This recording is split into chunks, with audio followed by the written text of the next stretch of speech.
tape.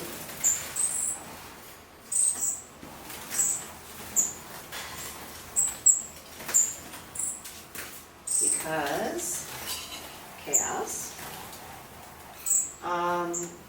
These are most of the babies. And as you can see, the ones in the aviary are pretty feral. And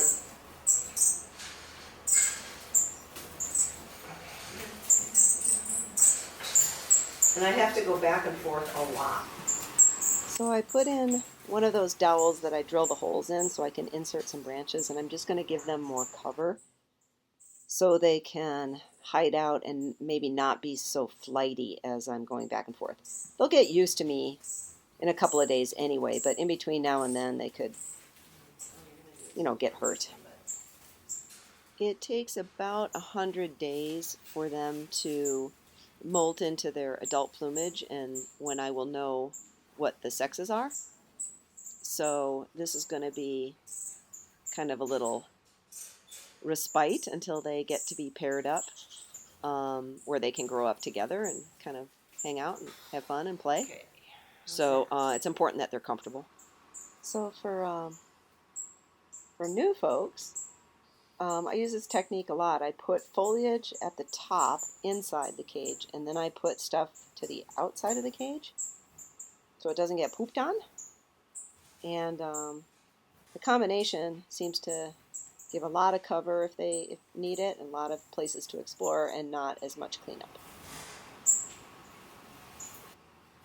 What I am watching for is the energy, really, of the birds, and seeing how they're using the space. If they're using, multiple perches, there's a mix of darker places, quieter spots, and then more lighter, open spots. And then I'm watching to see about neurotic behaviors, very repetitive behaviors. So, and sort of bickering, watching out for that as well. So that's kind of what I'm kind of paying attention to when I'm trying to decide how to customize the cage for whoever's living in whatever situation at the time.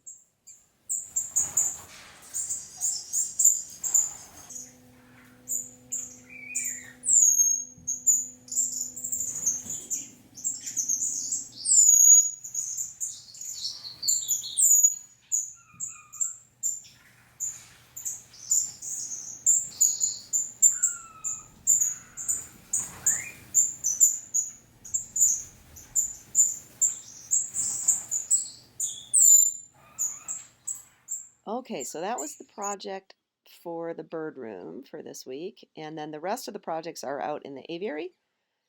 So I just love watching these guys.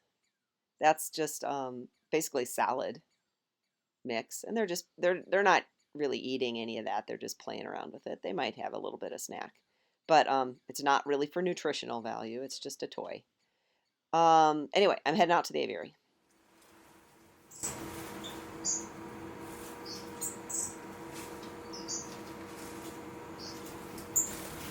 Oh.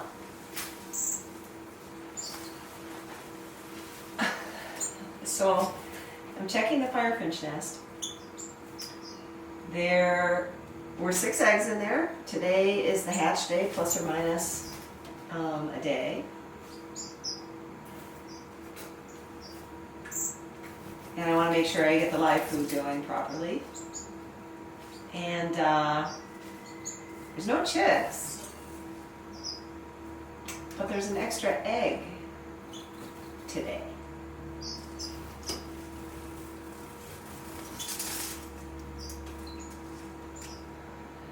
So,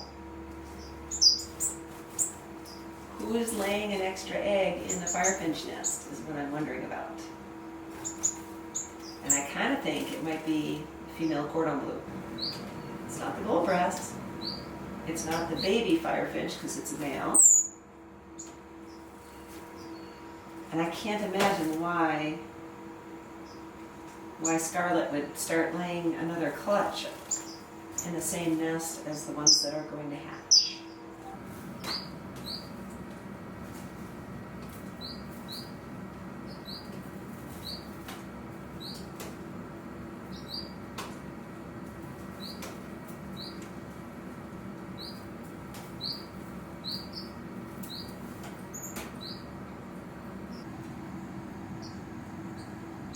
I'll be honest, I'm a little perplexed by that. So now I'm going to think for a second. I was planning on moving Tristan back into the aviary today. And I'm trying to think, does this affect that at all? I don't think so. He doesn't, his natural biology is not to nest on the ground, so he's not going to mess with the firefinch nest, which is, you know, not on the ground per se, but on the surface of that little rock in there. I'm not worried about that. He has never lived with the cordon bleus, though.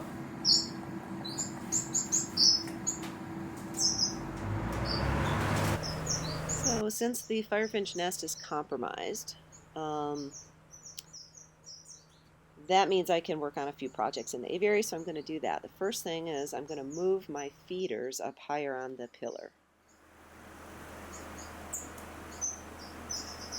That's regular bird seed, needs to be filled. And that one's orchard grass seed. Why didn't I do that before? That's a great idea.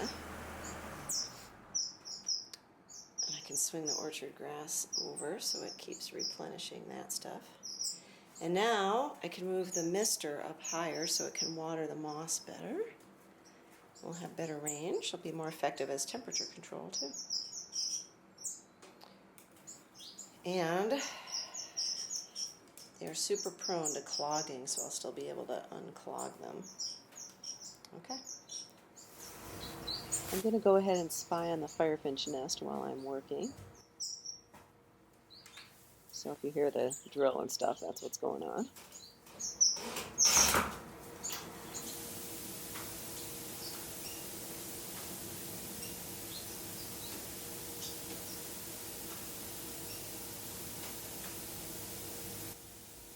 Well, time will tell if it's watering the moss better, but it does remind me there's another project I can do as long as the nest isn't viable.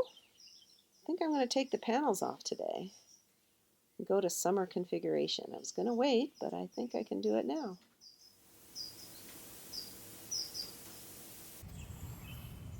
I'm half done.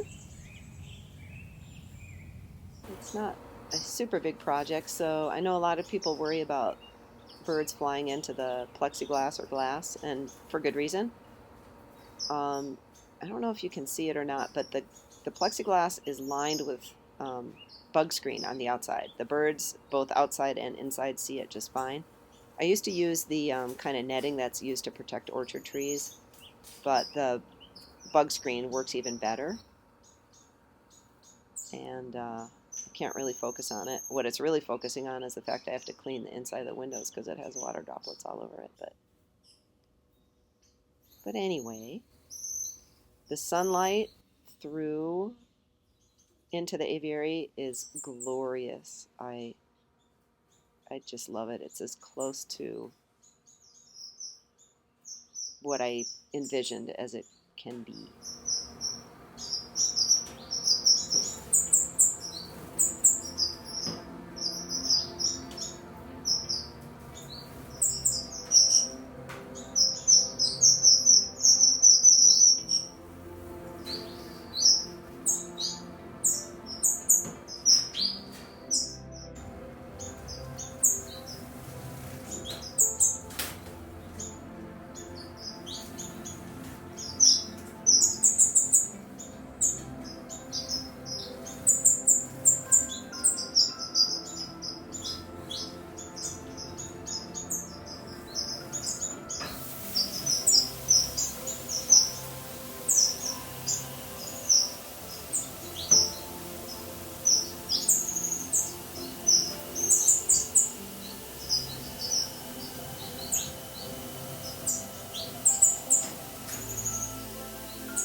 Okay, next week I'll have the other panel done and I'll show you what's going on with the strawberry finches as a little preview.